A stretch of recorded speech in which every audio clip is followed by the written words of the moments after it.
আগের সরকার গণমাধ্যমের কণ্ঠ রোধ করত, এই সরকার তা করবে না।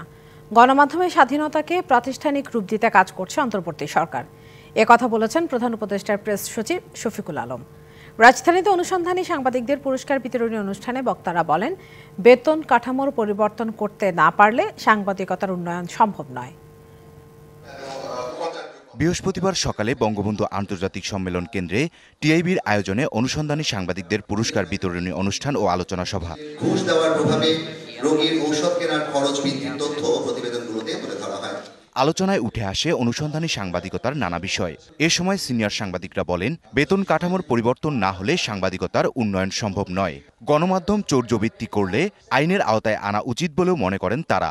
তাহলে যে যারা এসব ওয়েস্টবোর্ড বানায়, প্রফেশনাল সাংবাদিকতার সাথে কোনো যোগাযোগ নাই বলে এটা হয়। দ্বিতীয়ত 10 বছর আগের যে বেতন, সেই বেতন যদি অক্ষুণ্ণ থাকে বা একটা করে ইনক্রিমেন্টও যদি হয়, কি করে একটা রিপোর্টার আপনার আগের মতো করে কাজ করবে?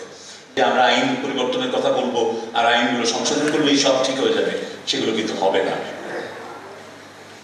সাংবাদিকতা, সংবাদ মাধ্যমের একটা টেকসই মডেল দরকার, সাস্টেইনেবল মডেল দরকার।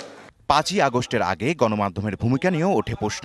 এছাড়া প্রতিবেশী দেশের গণমাধ্যমের পাশাপাশি ভারতীয়দের চালানো মিথ্যা প্রচার রোধের আহ্বানও জানান আলোচকরা। বাংলাদেশের লড়াইকে একটা পশ্চাৎপদ লড়াই হিসেবে চিহ্নিত করা, একটা গণতন্ত্র বিরোধী লড়াই হিসেবে চিহ্নিত করার জন্য জোর আয়োজন চলছে আমাদের প্রতিবেশী দেশ থেকে। চীন বিরোধী, পাকিস্তান বিরোধী কাজে ব্যয় করত। এই সমস্ত জিনিস একটা ঘোষ পাইপের মতো তারা এখন বাংলাদেশের দিকে নিশানা তাক করেছে। অনুসন্ধানী প্রতিবেদন নীতি নির্ধারণী পর্যায়ে ফলপ্রসূ ভূমিকা রাখছে বলেও জানান টিআইবির নির্বাহী পরিচালক। আমরা হচ্ছে ডিমান্ড সাইড এবং সাপ্লাই সাইডের মধ্যে যোগসূত্র প্রতিষ্ঠার মাধ্যমে এই ধারাটি অব্যাহত থাকতে হবে। জনকল্যাণমুখী গণমাধ্যম হিসেবে জনস্বার্থ ব্যর্থ হয় না পারে, তাহলে এই প্রতিষ্ঠানটি জনগণের অর্থে পরিচালিত না হতেই ভালো। গণমাধ্যমের স্বাধীনতাকে প্রাতিষ্ঠানিক রূপ দিতে সরকার কাজ করছে বলেও জানান প্রধান উপদেষ্টার প্রেস সচিব। আগের গভর্নমেন্ট আসলে কিভাবে গণমাধ্যমের স্বাধীনতা খর্ব করত, সেটার আমরা একটা ম্যাপিং করেছি। একটা হচ্ছিল লিগাল ওয়েতে, অনেকগুলো রিপ্রেসিভ ল ছিল, সেই রিপ্রেসিভ ল দিয়ে তারা গণমাধ্যমের উপরে একটা হলো খলক, আর একটা হচ্ছে তার ভয়েসটাকে মাজুর করার চেষ্টা করেছে। দ্রুতই গণমাধ্যমের নীতিমালা সংশোধন করা হবে বলেও জানানো হয়।